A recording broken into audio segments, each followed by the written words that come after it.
Uniswap has completely redesigned the way that we provide liquidity, allowing us to get yields as high as 1% per day or more. The best part is this is based off of a real yield model, meaning that traders pay fees and liquidity providers receive fees. Of course, this is made possible by actually concentrating your liquidity within a specific range. So if you tried to provide liquidity on Uniswap recently, you'll notice that there's a min price and a max price.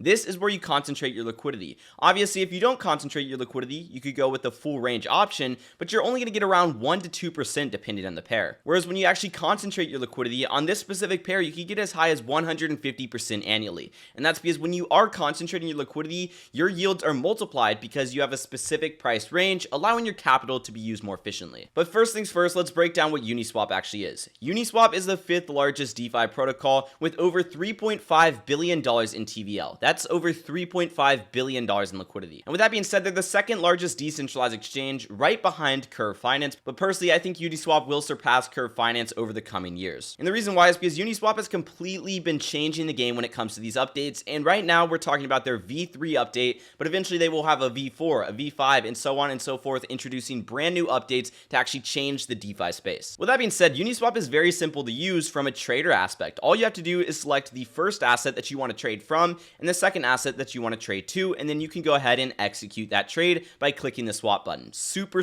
easy to use. Now, first things first, I want to talk about Uniswap V1, because keep in mind we're on V3. So what's V1 and what's V2? Well, V1 allowed you to swap Ethereum tokens for ERC20 tokens. And what I mean by that is you can only swap ETH for ERC20 like USDC. So basically, if you wanted to swap, let's just say your USDC into DAI, well, instead of being able to swap USDC to DAI directly like we could do right now, you would have to swap your USDC into Ethereum, and then you would have to go and swap your Ethereum into DAI.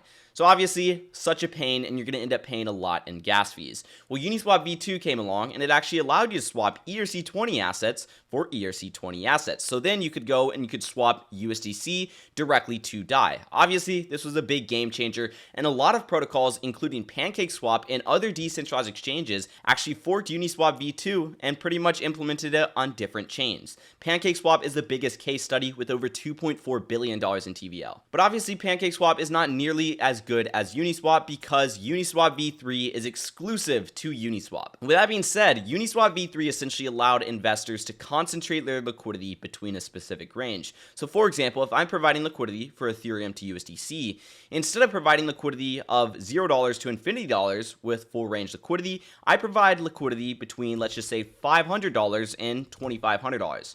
Why might I do this? Well, personally, I don't think Ethereum is going to go below $500 in the next however many years. And I also think it will take a little bit for Ethereum to reach $2,500. So if I suspect that Ethereum is going to idle between this range, then why not concentrate my liquidity and earn a higher yield? Now, another prime example of why you might concentrate your liquidity is if you're providing liquidity for stablecoins. It absolutely makes 0 sense to provide full range liquidity for stablecoins. And the reason why is because stablecoins are pegged to $1, meaning that most of the time they're going to be at the $1 mark. So why would you provide liquidity from $0 to infinity dollars? It makes so much more sense to provide liquidity from 99 cents to $1.01. Now, before we go any further, I want to mention everything I'm talking about in this video is in this Uniswap V3 guide that I just put out. And I will say this guide goes into a lot more detail than I'm going to go into in this video because it provides examples, and there are over 13 pages. And as always, this guide right here is 100% free for you to access. That's what it was made for. All you need to do is enter your name and email so I can send you access. You can find the link for it down below in the description. And I think it's crucial to show you the yield difference between full range liquidity, also known as normal liquidity, and concentrated liquidity. So we're going to use Ethereum to USDC on the 0.05% fee tier on the Ethereum network, for example. With full range liquidity, we're estimated to make around 13% every single year on Ethereum to USDC. Obviously, that isn't too bad. However, if we just go ahead and concentrate our liquidity between even $1,000 to $2,000, we can make an 88% yield annually. And say we were to go and concentrate it a little bit more, like $1,200 to $1,900. Now we can make 130% estimated yield annually. Once again, this is based off of historical data, and these are estimates. If liquidity goes out of your range, you are not going to be earning fees. But with that being said, as soon as it goes back in your range, you start earning fees once again. Two of my favorite liquidity pairs include Ethereum to Matic and Ethereum to Wrap Bitcoin. And the reason why is because Wrap Bitcoin is just Bitcoin basically on the Ethereum network, and Ethereum and Bitcoin are both highly correlated to each other. As you can see by this correlation index right here, they have a 0.9, with the max being 1, obviously super correlated. Same thing goes with Ethereum and Matic, super correlated to each other, which basically means that you're not going to have nearly as much impermanent loss. If you're finding this video useful so far, don't forget to drop a like and subscribe to not miss out. Now with that being said, let's go ahead and talk about the pool killer, also known as impermanent loss. So first things first, I want to mention I'm using wrapped Ethereum to USDC pair on the Ethereum network, assuming that we invest at $1,500 per Ethereum token with a range of $1,000 to $2,000. And this chart right here is going to show us how our assets perform with impermanent loss. So as you can see, as the price of Ethereum starts to go up, we start to have more exposure to USDC as opposed to Ethereum. Well, in that case, that's actually bad because we want to make money when Ethereum price goes up, and we don't want our Ethereum to just instantly be converted into USDC. Now, at the very end of our range, on the upper end, you could see that we will have full USDC. And that's because as the price starts to move to the upper end of the range, the max range, all of your assets are shifted into the higher value asset. And then same thing goes vice versa. As the price starts to approach the lower end of the range, we get more exposure to Ethereum, which we don't want because, of course, Ethereum is the asset that's going down in price. And that's where assets are actually shifted into the lower value asset. So it's important to keep that in mind. Now, I want to show you guys exactly how impermanent loss works. So assuming we invest into a liquidity pool with $1,000 total capital, and we have a range of $1,000 to $2,000 per Ethereum. Well, guess what? We're going to go ahead and put up $726 worth of USDC and $272 of Ethereum at current price. Now, let's just say Ethereum goes up to $1,800. Well, as you can see, we now have a total of $1,011 instead of $1,019. If we were just hold our initial USDC, which is this number right here, as well as our initial Ethereum in our wallet, we would have nearly $1,020. Whereas since we're in a liquidity pool and our Ethereum is being shifted into USDC, we have this amount of USDC and this amount of Ethereum, which gives us about $1,010. So that's exactly what impermanent loss is. Obviously, we are up on our initial capital, but the thing is we would have made more money if we were to just hold in our wallet. And that's why you have to backtest your pools and test them with different prices, calculate impermanent loss, and calculate fees. Because guess what? If we were to be in this pool for 4 days, those fees would have made up for the impermanent loss because we would have generated an extra $9 in fees. And that's what a lot of people don't understand. A lot of people just hop into the pool hoping for the best, and they don't even know what impermanent loss is. That's why you need to know what impermanent loss is. And in the guide, which is linked down below in the description, we go in detail what impermanent loss is and how it actually works. And of course, if you guys don't want to miss out on anything related to DeFi, liquidity pools, or even crypto as a whole, make sure to go give me a follow on Twitter. I recently posted a whole thread on how you can make money with market neutral strategies. So if we invest into an Ethereum to USDC pool with $10,000 with the range of $1,000 to $2,000 per Ethereum, and let's just say we invest at the middle ground at $1,500. Well, we would essentially put up about $5,000 of Ethereum and $5,000 worth of USDC. Now, once the price is at $2,000 per Ethereum token, we have full USDC. We have about $10,660 of USDC. And if we were to just hold our Ethereum and our USDC in our wallet, we would have $11,660. Whereas let's say Ethereum goes down from $1,500 to $1,000. Well, then we will have a total of 7.5 Ethereum worth $7,500.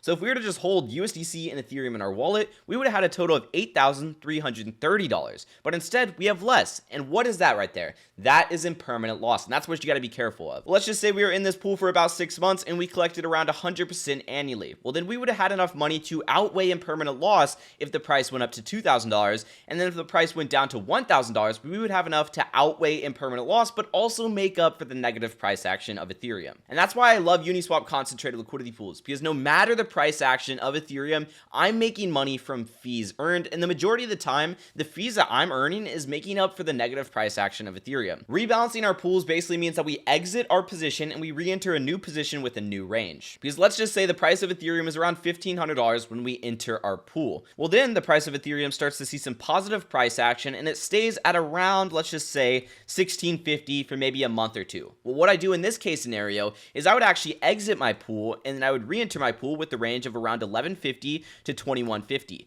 And the reason why I do that is to maintain a balance of my assets. I want to make sure that the majority of the time I have equal exposure to USDC and Ethereum, which which basically means if I'm investing $1,000 into a pool, I want to make sure that I have at most $600 of one asset and at least $400 of the other asset. Let's just say the price goes back down to $1,500. Well, then we actually need to rearrange. So that's exactly why I make sure that I wait about a month. I make sure to judge the market sentiment to actually make sure that it is worth a rebalance. Now I want to talk about how exactly I pick ranges for my Uniswap v3 concentrated liquidity pools. I like to use the software called TradingView. There's a free version and a paid version. You only need the free version. Let's just say we want to invest into wrap Bitcoin to Ethereum. What we're going to do is we're going to search up WBTC and W Ethereum. In any case that you're pairing an asset with Ethereum, you have to write W Ethereum, okay?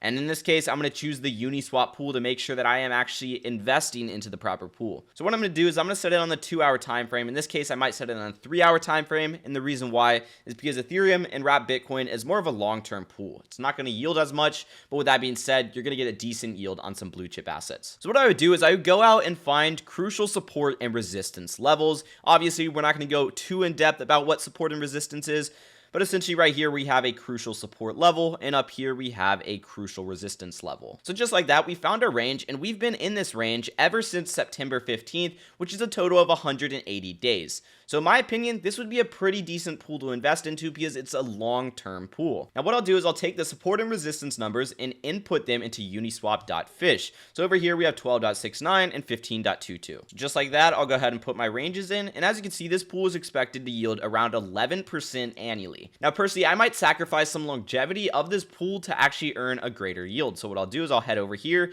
and I'll look for another support level. Down here looks like a decent support level. Obviously, the majority of the time we are above this line, which is good. However, there are those rare occurrences where we do slip out for just a little bit. But let's go ahead and take a look, right? We'll go ahead and move this one down just a little bit too. Just like that. So now we have a range of about 13.11 and 14.76. And of course, if we look at that now, we have a 17% annual yield. So in this case, we get a much better yield with a little bit tighter of a range, but once again, we still have some long-term potential for this pool. Now that being said, the range of this pool is literally 12% from bottom to top. The reason why this is a doable pool and this is a decent range is because wrapped Bitcoin and Ethereum are both very highly correlated. We want to make sure that we have a proper range for proper correlations. So for pairs like wrapped Bitcoin to wrapped Ethereum, I'll use a semi-tight range, which is anything less than 10%. Now we have 4 different range tiers. The first off is less than 10%. It's a tight range tier. We have a semi-tight range at 10 to 25%, semi-broad at 25 to 40%, and a broad at more than 40%. For anything that has a correlation of above 0.8 on this correlation calculator that we talked about, I use a range of semi-tight. For anything that has a correlation of 0.6 to 0.8, I use a semi-broad range. And the reason why is because pools that have long-term potential always win in the long term. They always make more money over the months as opposed to just investing a lot, losing a lot to impermanent loss, and then, you're kind of screwed. You always want to make sure you're looking at the long term. And if I'm hopping in a crypto to stablecoin pool, like let's just say Ethereum to USDC or Matic to USDT, I will use a broad range of more than 40%. And the reason why is because I want to make sure I have upside potential for that specific asset. So in the case that we're investing to Matic to USDT, I want to make sure that I'm making money when Matic goes up in price. And I want to make sure that I don't lose too much money to impermanent loss. And I also want to make sure that the fees outweigh impermanent loss. So if we look at the recent price action of Matic, we could go ahead and set a solid range of around 91 cents. If we want to, make a little bit more money, we could set it around $1, something like that. But personally, in this case, I'm going to use 91 cents. And we could set our top range at $1.56. But personally, I'm going to set it at around $1.65. And the reason why is because I want to make sure that when Matic goes up in price, I make money when it goes up in price and not get screwed over by impermanent loss. And let's just say Matic continues to go up, it falls a little bit, continues to go up, and then it starts to stabilize around here. What I do right here is I would exit my position and then I would re-enter a new position with a new range of something along these lines from here to around here. That way I still have that broad range, as well as that way I can make more money when Matic goes up in price. So it's all about rebalancing at the right times, choosing the proper ranges, and of course making sure that fees outweigh impermanent loss. And of course, with that being said, I really recommend you take a look at this guide. There's a ton of information in there, more than what I can actually cover in this video, but the only websites you need to know is uniswap.org, defi-lab.xyz, uniswap.fish, and of course the Crypto Watch correlations chart. If you want another Uniswap video, make sure to drop a like, as well as subscribe when notifications turned on, and I'll make a video on how to actually find high paying Uniswap pools. And I will see you guys in the next one. Peace.